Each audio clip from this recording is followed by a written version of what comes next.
devastation.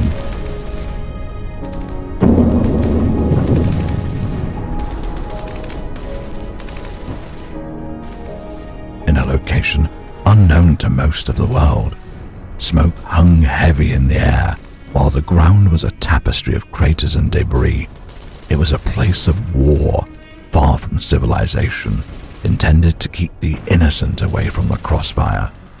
Powerful trainers had bravely joined the war, fighting against the United Organizations, also known as the Dark Alliance. Fallen Pokémon and trainers lay scattered across the battlefield, but the war was far from over. Stephen Stone, the former champion of Hoenn, rose from the smoke, struggling to maintain his courage. He glanced down at his hand that held a photo of himself holding his little girl. His face then set with determination as he navigated the battlefield, his shiny Mega Metagross steadfastly by his side. Stephen's sharp eyes spotted Brock, frantically tending to injured Pokémon within a medical tent. Pokémon of all kinds lay on stretchers while Brock, his face etched with worry and exhaustion, worked tirelessly to save them. Nearby, a fierce battle raged between Marc Masters and Ariana, Giovanni's formidable wife.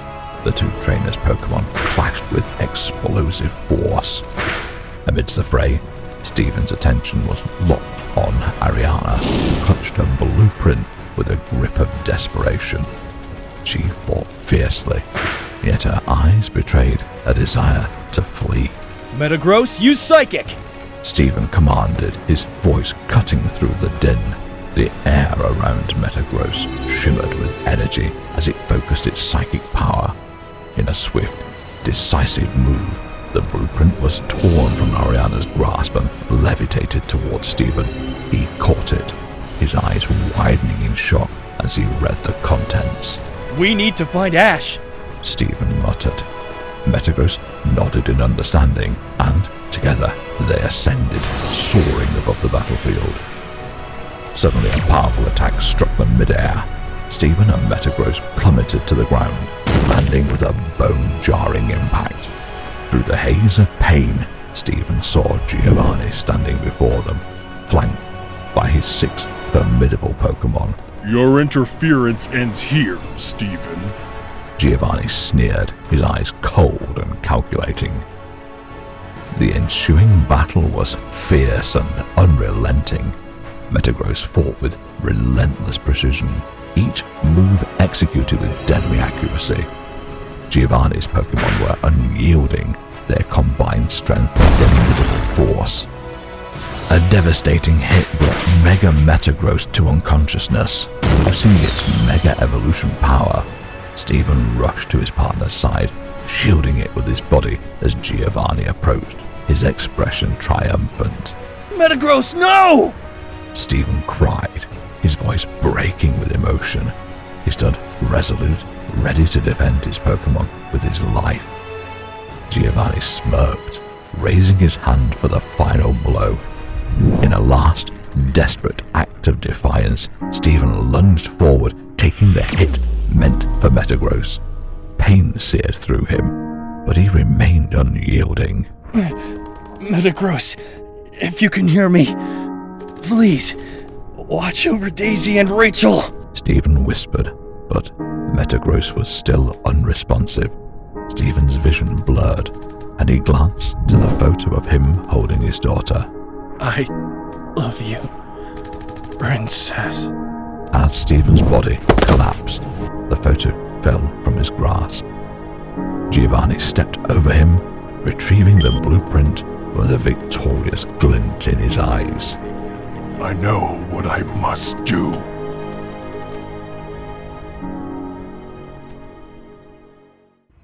Pokémon Next Generation Fanfiction Season 1 Episode 10. Created by Marcus J. Anthony. Narrated by Roach.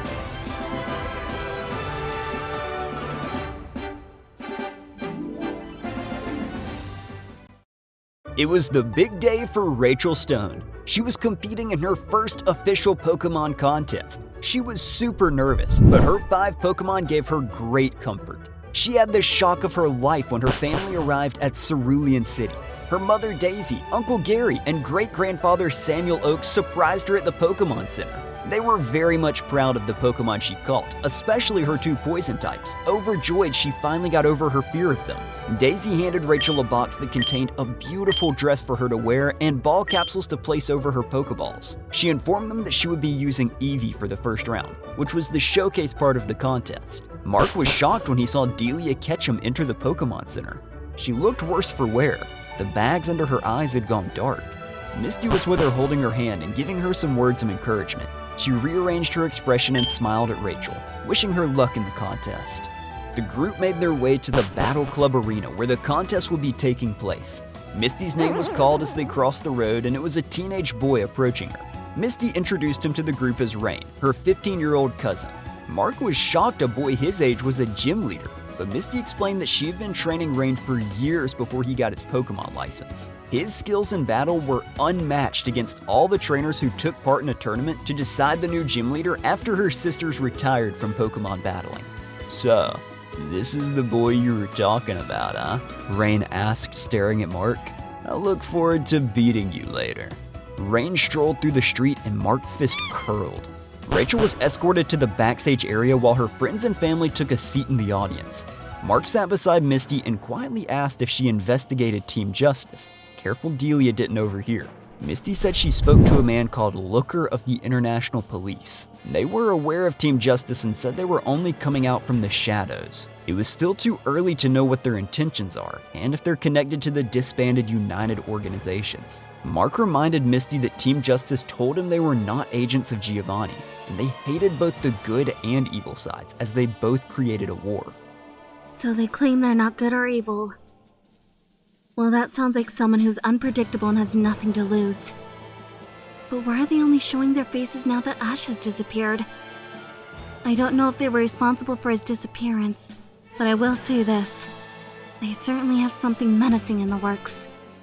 The contest ceremony opened with Vivian Meridian introducing the panel of judges, the local Nurse Joy of Cerulean City, Mr. Tsukizo of the Pokémon Fan Club, and Elite Coordinator Drew.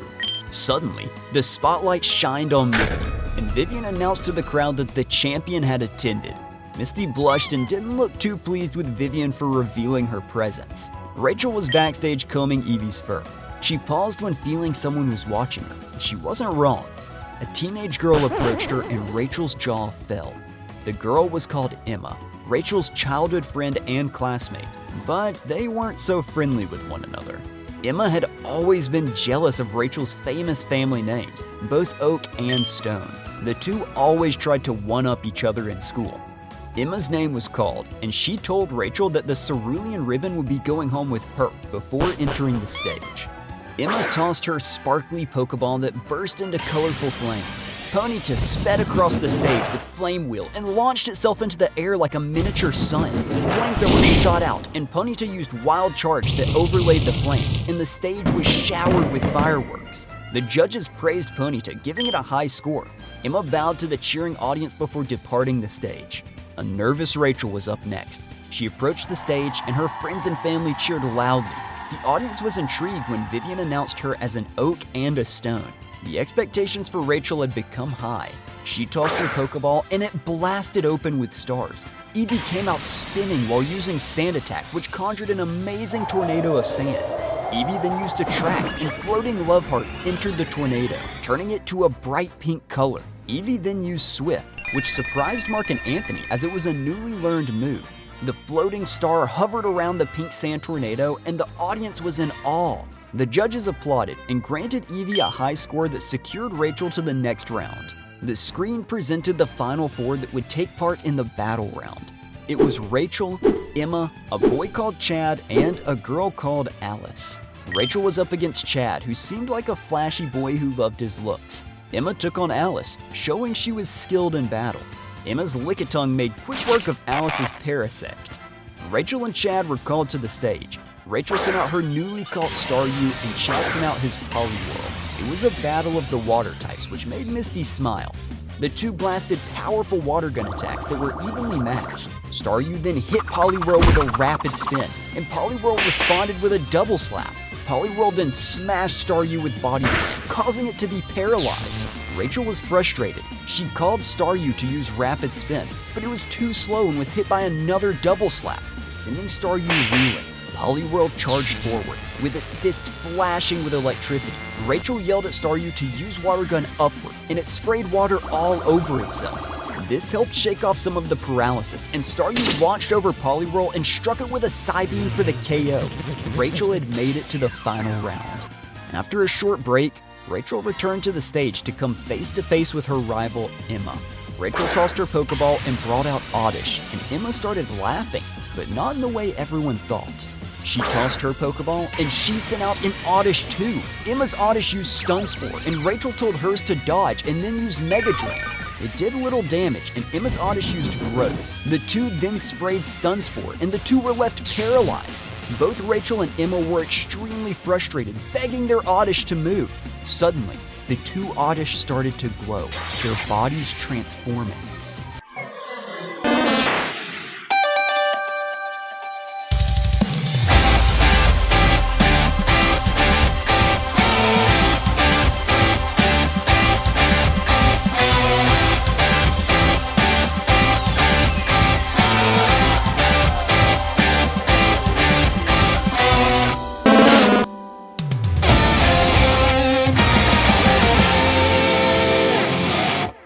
The crowd was shocked to see both Oddish had evolved into Gloom simultaneously, and they were no longer paralyzed. Both Glooms struck each other with Mega Drain, and again, it did little damage. Emma then called for Solar Beam, so Rachel called for Solar Beam too. The arena was blinded with yellow lights, and there was an explosion.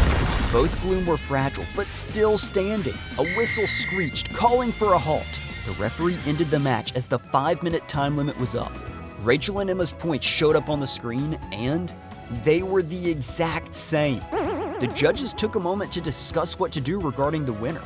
Drew stepped forward and announced for the first time in Cerulean City contest history, there would be 2 winners. Rachel and Emma were so evenly matched throughout the entire contest that the judges couldn't decide one winner. So, both coordinators were rewarded with Cerulean ribbons. Emma was angered that she wasn't the sole winner and took her ribbon and left in a huff. Rachel was overjoyed and she ran to Gloom to give it a big hug. Eevee, Staryu, and Gloom were each gifted ribbons for their victory, and Rachel looked up to the sky and spoke. This was for you, Dad.